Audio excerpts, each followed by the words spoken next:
Day 2. Day 2. So we decided, since we got in the first day, kind of like halfway through the day, I wanted to make sure that we had a whole day to visit like the historic district. So day 2 on Friday, we got up pretty early, got our comp breakfast from the hotel, and then we drove in to town. Parking wasn't that difficult, so we eventually found a lot that was just all-day parking for pretty cheap, a lot cheaper than the art museum. And then we started with getting our tickets for Independence Hall, and that was, I think the first tour was like 1:15. 1:15, yeah. And so we got there, like, our hotel was like 40 minutes away, so at vacation we had to sleep a little bit too. We got in, I think like 10:30. Wait, I'm gonna sneeze. No, I'm not. Okay, go ahead. Sorry. So then we went to the Liberty Bell, went through security. It was a very long line. Your first security check. Yeah, went through my first security check of like 3, and I carry a knife for safety. I'm like in Philadelphia and like, which totally makes sense. Yeah. Like, I didn't know she had it. Like, I know she carries one, but like, it never really crossed my mind that, first of all, they have security checks at these things. Yeah. Which, I mean, totally makes sense, because most museums do have a check. But like, of all the museums that we went to day 1, none of them had a security check. Yeah. So I was, so the Liberty Bell for some reason did have one. And so I always put my knife in like the certain pocket if I don't have it like on me. They didn't check it the first time, which was great. I was like, my heart was racing. Like, yeah. Matt already went through it, and I was like, oh my God, they're gonna find it. They're like, nope, you can't come in. They just had like a simple bag check too. Yeah. They didn't have like a wand or anything like that. So they just like opened up, like, okay, no guns, you're good. Yep. So made it through that one, and then we went through, kind of like looked at some information on the Liberty Bell, like kind of the timeline, learned about it and everything, what it meant, and then eventually go through this building, get to the Liberty Bell. I thought it was gonna be a lot bigger than it was. I also didn't know it was gonna be like that. I was expecting like some grand thing, but it was just like in like it was just like area. roped off with stanchions, and it was just like Yeah.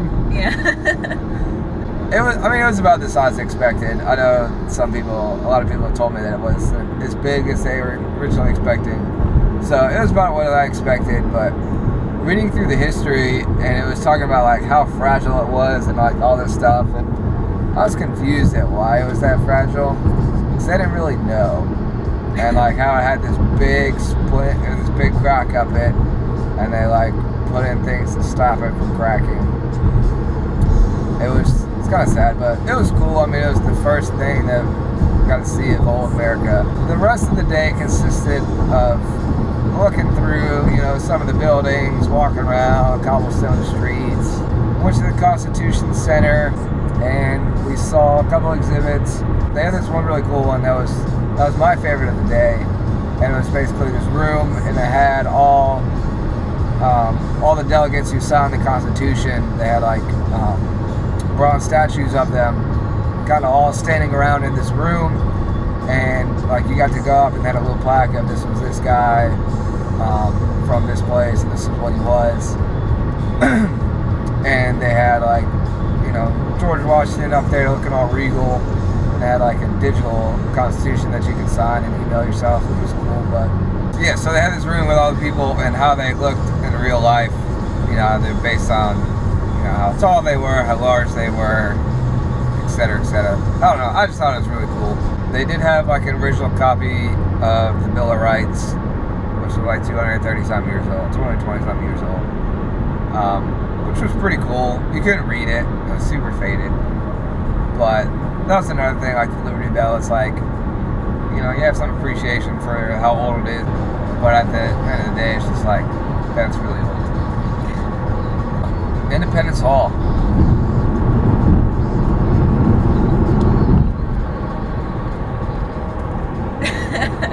Yeah, so we scheduled this tour at 1:15 for the Independence Hall, and so we go there. We're a little early. We're waiting in line. So this wing of the Independence Hall, and there's like a bunch of people in there. So we're all sitting down waiting. Tour guide comes in, and at first I thought his voice was like pretty cool. I was like, oh, he's gonna keep me interesting. But he kept like he was acting like nobody knew anything about history. Right. I mean, like, I imagine, of course, he has this like pre-written out speech that he gives every time, but it was like very dumbed down to like, you know, like people from other countries that are like, what's America? And they come in and he's like, well, the Constitution was this, like, here's the whole story about the American Revolution. This is why they did a Constitution. This is what the Constitution consisted of. And like, I've had a history class or two in my life. Like, I have a pretty good understanding of America's beginnings. And this dude was just like hammering it home. And I'm like, dude, it was like right after lunch. And it was and we were like falling asleep listening to this guy just ramble on. He also had this really weird, like, every breath that he intook, it was just like this little thing that he was like, and then like, he was like taking this like, it was like a sharp, like kind of broken inhalation that I don't really know how to describe. He'd be like, and it was signed. It was like whatever. Like it was always like a J sound at the end of his sentence. He was like, and then like keep going. It was very annoing. Oh my god! It was probably the only thing that kept me awake. Right, but just because it was annoying. Yeah. Oh man, that was funny though. That was a good portrayal. We only got to see the first floor for some reason. They wanted to let us go upstairs, but we got to see like where there's like a courtroom kind of deal, and then we got to see the famous hall where they signed, or they discussed and they signed it and everything. Again, it was just kind of those. I appreciate how old this is and what happened here, but it wasn't that captivating. Yeah, I would say. I was more impressed with the architecture of it. Like it was like it was really pretty inside. It was a very beautiful building. The building itself wasn't that large as I expected it to be. Yeah. When we saw City Hall the other day, that we didn't know that was City Hall at the time. That's what I expected Independence Hall to look like. Just very, extremely grand and obnoxious, like Americans. The rest of the day, I think. Did you hear that? The rest of the day, went to some other buildings. We spent a lot of time walking around and checking out the city, but there was nothing that was like that appealing. So I mean, we went and saw like, oh, like this is that building where they did that. Oh, that's the Betsy Ross house, and of course everything closed at 5 o'clock. Yep. We walked into Chinatown. Oh yeah. So that was weird. A little weird. So we spent a good stroll around the block, did a little freestyling, saw kind of where old Philly, New Philly kind of introduced itself. Saw old Philly and New Philly and how they kind of came together. It was kind of cool. I didn't really understand why some of the roads or which roads they decided to keep cobblestone. We went to kind of the ruins of Ben Franklin's house. Got to see something like the original bricks and things. Then for dinner, we had recommendations to go to Old City Tavern, which is a pretty touristy place, I guess. But it's like one of the old taverns that they used to have back in the day, and all the staff were still clothed. All the staff were clothed in traditional, that era kind of clothing. It was pretty cool. It was like a candlelight dinner, and it was actually a very nice place. The menu said so, and spent a little bit of money on that, but it was very delicious food. It was all kind of, I guess, as authentic as you could get nowadays from what they ate then. Had this seafood plate with crab and shrimp and linguine, which was delectable. And I had a ginormous pork chop. It was so big. I didn't get to eat it all, but it was like at least like this thick, and like at least like that big. It was a good bit of chop. Some awesome mashed potatoes.